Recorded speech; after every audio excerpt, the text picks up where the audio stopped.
Getting your brand message just right can make all the difference with your marketing. But what really goes into crafting a message that sticks with your customers? Today, Vassilena Valchanova, a marketing strategist, shares her brand messaging framework. In this episode of Marketing Powerups, you learn first of all why brand messaging is more than a catchy slogan. Second, Vassilena's brand messaging framework. Third, an example of a brand message that Vassilena really loves. And finally, fourth, a career power-up that has helped accelerate Vassilena's career. Are you ready? Let's go. Marketing Power-Ups. Ready? Go! Here's your host, Rambly John. Thank you so much for coming on the show. We're going to be talking about your brand messaging template, and particularly, let's talk about why you think it's like important for marketers to start off here. Really, in terms of brand messaging in itself, why is it so? You have this guide on your site. I'm gonna link it in the show notes. But you talk about what is and isn't brand messaging, which I love, because like before you dig into something, like you don't just say what it is, but what isn't it. So let's start off there. What is your response to that? Like somebody say brand messaging, like that could mean a lot of things to many different people, but you've created this cool template. What is it and what isn't it for you? Yeah, so the way I think of messaging in general, and I've titled the template and the guide you're linking to as brand messaging specifically, but it can also work for product messaging if you're a multi-product brand and you want to create different messaging for different brands.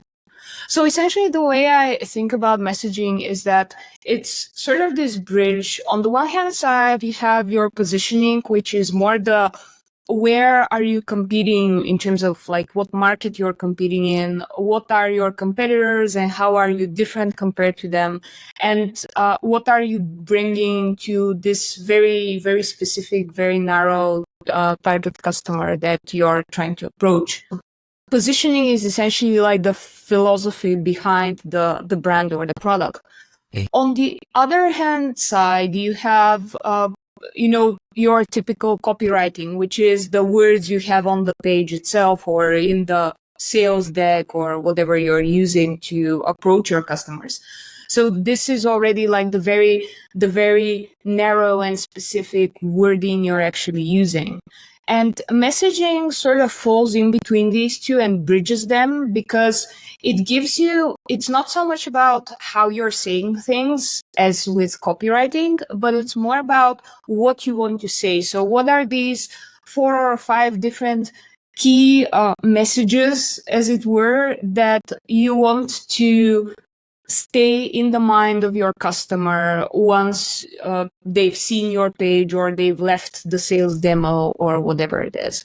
So it's sort of this bridge between the two, which makes sure that your copywriting is not just going to be cool and funky and interesting sounding, but it's actually going to convey these key messages that you have identified already. And it will also keep your copywriting aligned so you don't just, go in all sorts of different directions just because, you have this blank space on a page that needs filling. That makes sense. It's almost like what I heard is really, it's the message that you want to, like, after the audience or the visitor, your website visitor has come and like taking your information. It's what you want them to take away and like recall. It's what exactly I heard from you. Like it's exactly, would you say that's exactly what that is? Yeah, definitely. In terms of like what isn't it, like, it can get confusing. What are some stuff that, it's actually not that. Maybe one of them is like, oh, it's just the stuff on your copy. But what I'm hearing is that it's beyond that. It's actually the thing that ties all your whatever's on your site together, even your content, everything else. Yeah, definitely. So messaging usually gets confused with copywriting, and this is one of the main sort of hurdles that we need to surmount with customers I usually work with. Because when we're starting to work on a messaging project and we start building this up, and I give them an example of this brand messaging, and they look at it and they immediately jump to, oh, but this word over here that doesn't necessarily fit with what we have in mind, or this phrase here is a bit clunky. I'm like, guys, just forget about it. We first need to focus on whether or not this is what we want to say, and then we can polish the actual way this will be said when we go to actually, implementing that messaging on a landing page itself. So this is where the choice of words will matter. And now what we want to have is even like the most basic phraseology that you can use, like the simplest terms that you can use for your brand messaging, the better. It almost reminds me of, I don't know if you follow this guy of the XKCD comics. He's like a brilliant science nerd, and he has this book called Thing Explainer, which is a brilliant book. It explains complex scientific concepts using just I think it was 10,000 most commonly used words in the English language. So when he's talking about like the top of a rocket, it's just like the diagram of it just says this this needs to point up. So it's kind of similar to that. Like, we don't want you to have like flowery language or this edgy copywriting style that's gonna fit your brand voice. We just want to have the facts straight and understand what are the key things that we want to say. So it's definitely not copywriting.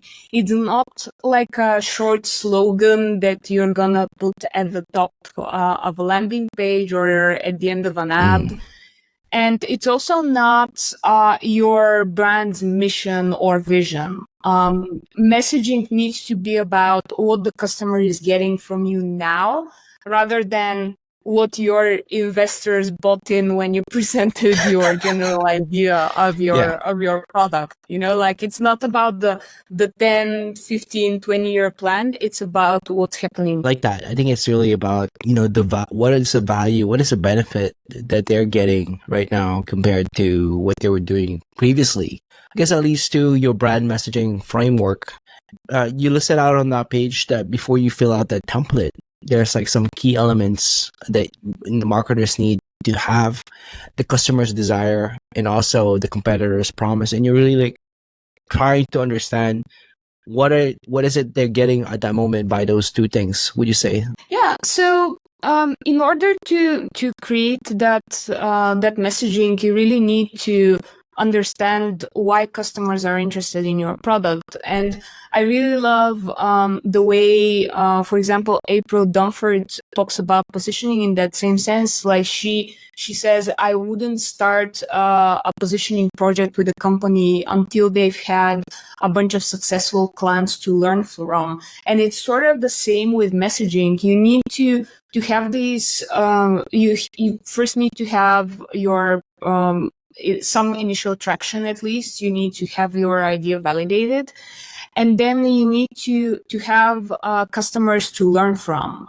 I would generally, and like in 90% of the cases where I work with clients, it would mean that we would either survey or talk to customers directly, or if this isn't possible, for example, in some cases where we're working on complex enterprise solutions, we wouldn't necessarily have the luxury to talk to like 15 CTOs of big companies, right? And in this case, we would talk to the people who actually talk to the target customer. So these would be the salespeople or customer success team. But in the end of the day, you need to be able to boil this down to what real life people are actually getting out of the product, and what do they want to achieve with it, and why do they actually like it or not. And this actually serves two purposes. First off, it means that you are really basing this off on something that's concrete and objective, and not just on like assumptions that boiled up from like a 2-hour meeting.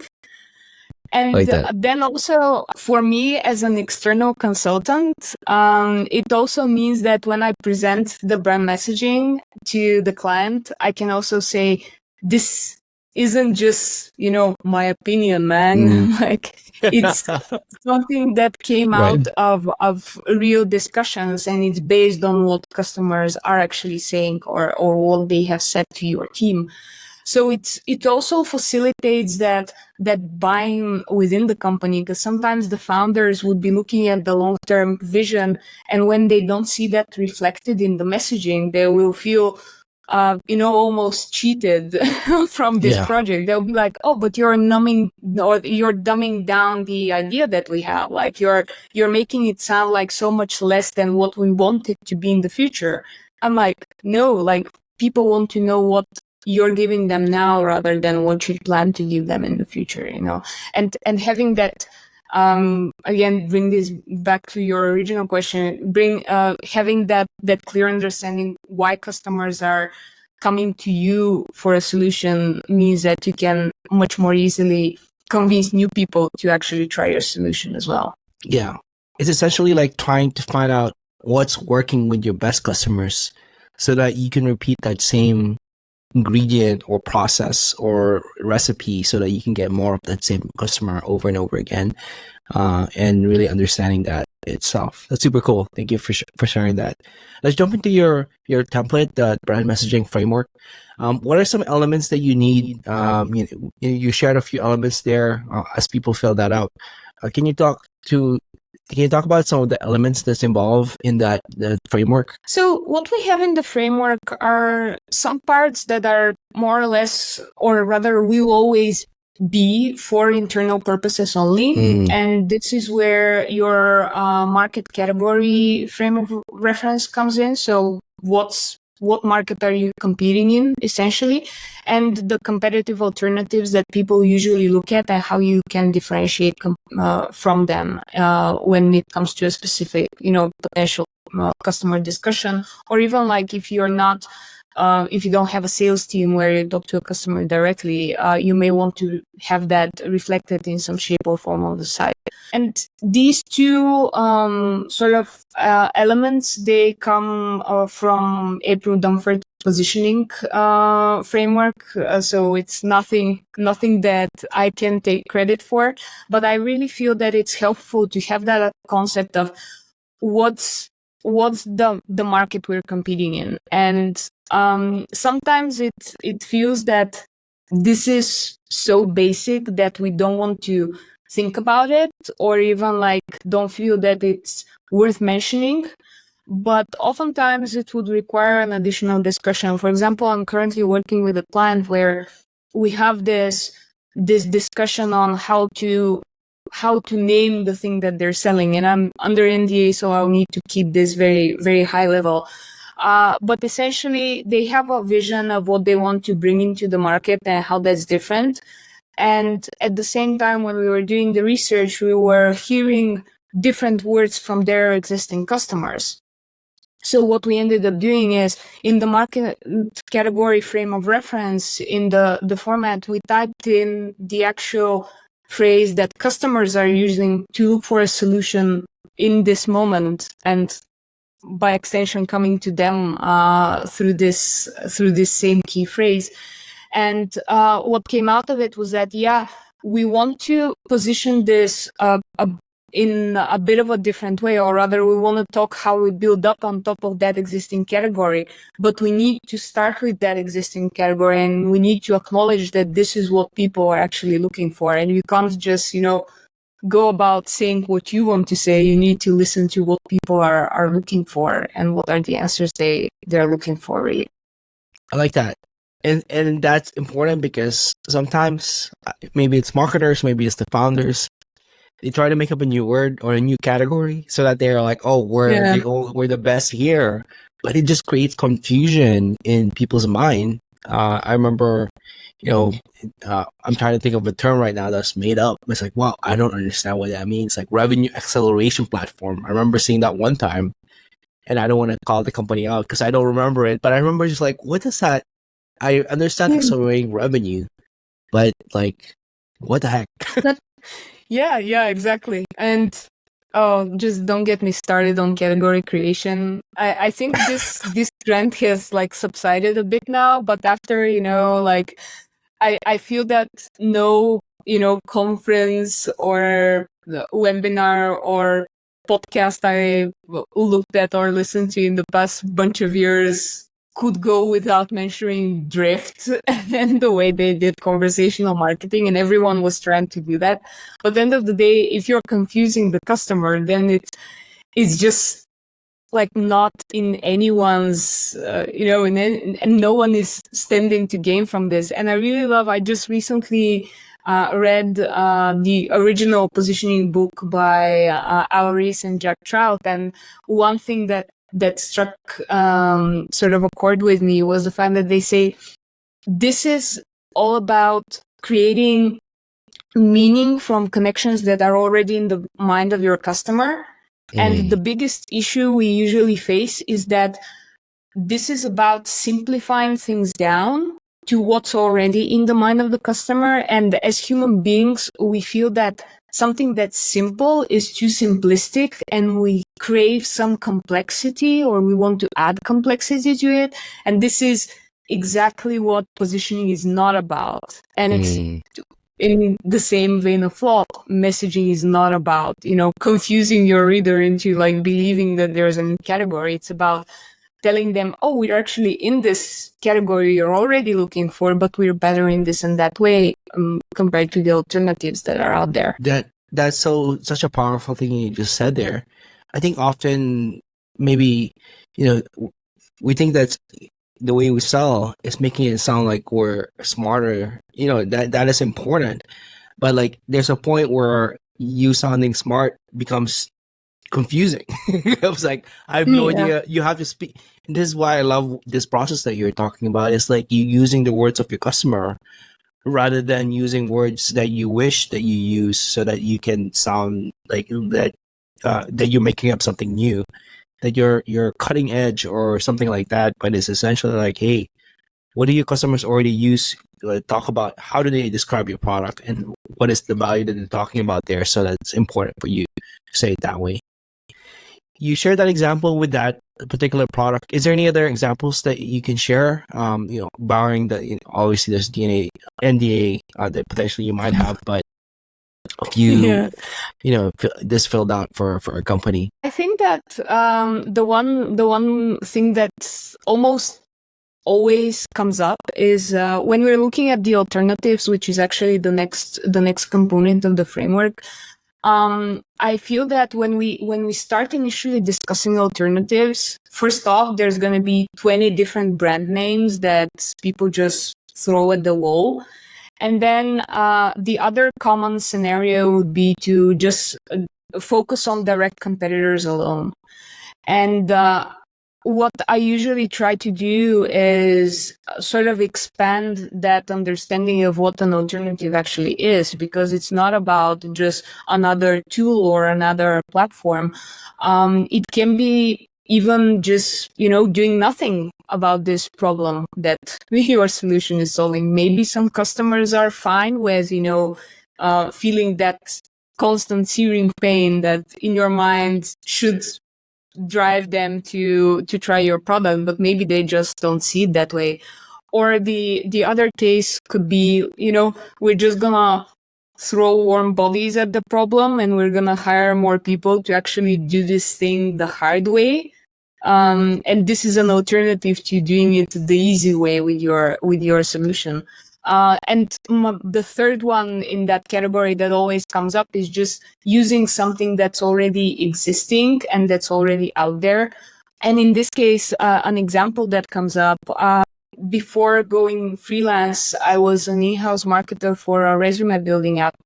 And what we were trying to do is, we were keeping a really close eye at the competitors in the market. And this was a category that was booming at the time. And we were like, oh, this competitor added this feature and this competitor added that feature.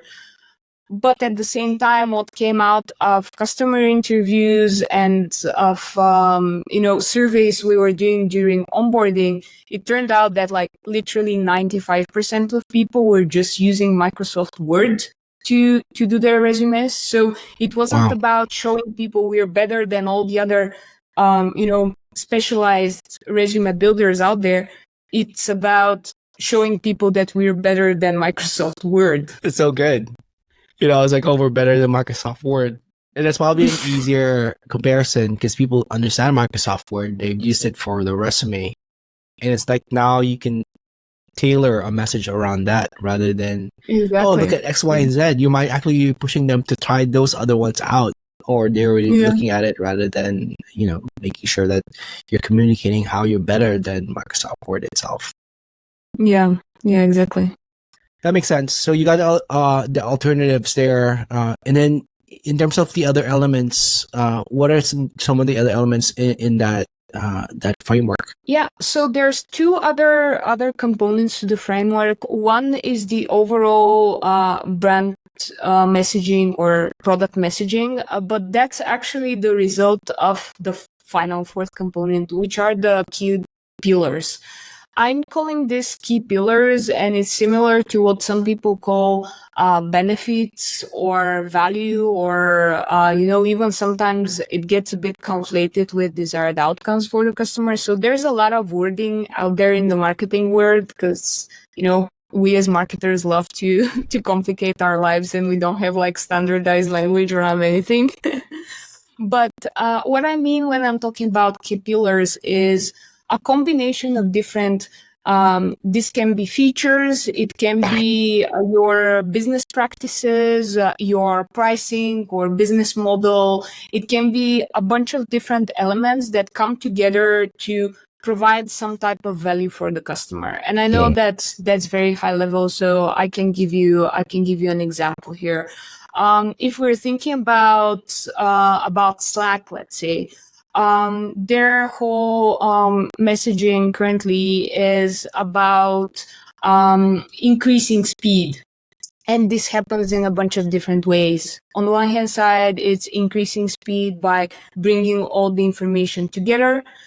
On the other hand side is about building speed through different automations. So these are examples of product features. If we're thinking about something beyond product features, which is what most product marketers would naturally go after, you can think about a pricing model as an element that goes into these pillars. So, for example, I have clients who are competing against alternatives which have at the start what looks like very lucrative pricing for their clients, but as the company grows, because they're billing based on usage, the solution gets really, really expensive. So what we included in the messaging was more information about the pricing structure, not so much the actual price itself in terms of, dollars and cents, but about what we are charging you for and how that actually is designed to help growing companies and bigger companies, which was our key target market, rather than smaller players who are maybe just starting out and benefit from a different pricing model. So this is how this can be part of it. Or if you're thinking about, services businesses, oftentimes what we'd include here would be the way they are actually doing business. So some proprietary approaches they use, or how many people are involved in a single account to provide better service, or anything else for that matter that's actually leading to particular value for the customer. And the way this is structured is that we start off by asking sort of like the simplest questions, which are, what do customers value in the product itself? And you'll start hearing different bits and pieces if you're doing customer interviews or if you're conducting like some other form of research. You would hear, for example, these 3 features that come up time and time again. And then when you ask the follow-up question, like, what does that enable you to do? Why is that, important to you? You hear what's the actual value that this feature brings. And you listen for these sort of value type phrases and you hear something, let's say we're often hearing about how this allows people more freedom to conduct business the way they're accustomed to. So that's a point where, the flexibility of our product is helping, people implement it in their existing workflow without the need of a change. So that may be a big value point for a product. And then you sort of reverse engineer it. And when you look at this category of value that comes up again and again, you're like, okay, so what are the different features, business capabilities, and so on that actually enable customers to receive that value? And this is how you first go broad to hear about the different ways the product creates value. And then you narrow that down and you say, for this specific type of value, what are the features we have that are helping with it? I love that. You're like really mapping out, the capabilities of the product to the desires and the value that the customers are really looking for with that. Thank you so much for sharing this. I'm going to link this in the show notes and description once again. I want to shift gears and actually talk about career power-ups. These are things that's helped you with your particular career. You've been a digital marketing strategist and educator for more than a decade, actually. If you're checking out your LinkedIn, but curious, what's a career power-up that's helped you accelerate your career throughout this journey that you've had so far? So there are two that I want to talk to, and one, I fear it's gonna be nothing new, because as a listener to the podcast, I've heard almost every marketer out there mention it again and again, and it's the network you build and the people you actually connect with. So I actually came across that power pretty late in my career, just in terms that like the marketing landscape in my home country of Bulgaria isn't that well developed. So as I started growing in my role, I needed more connections and I needed more people to talk to who were in the same position and who were working on the same problems. And finding online communities out there where marketers gather and where you can talk to people, this is one of the best hacks for, on the one hand side, building up skills and learning new things, but on the other, more human side of it, it's about feeling you're not, alone in that journey and that you're not a complete screw up for not being able to, figure this out. You gradually start seeing that everyone has the same problems and is struggling in much the same ways. And having that sense of community is really key. And the other thing, which I think has helped a lot, is I have this rule where when I read something that's really interesting and really curious, I try to link it to a specific action step that I can put on my to-do list. So I read a ton of stuff. I go through a bajillion different courses every year to level up, but just learning without implementing what you learn doesn't really serve any purpose.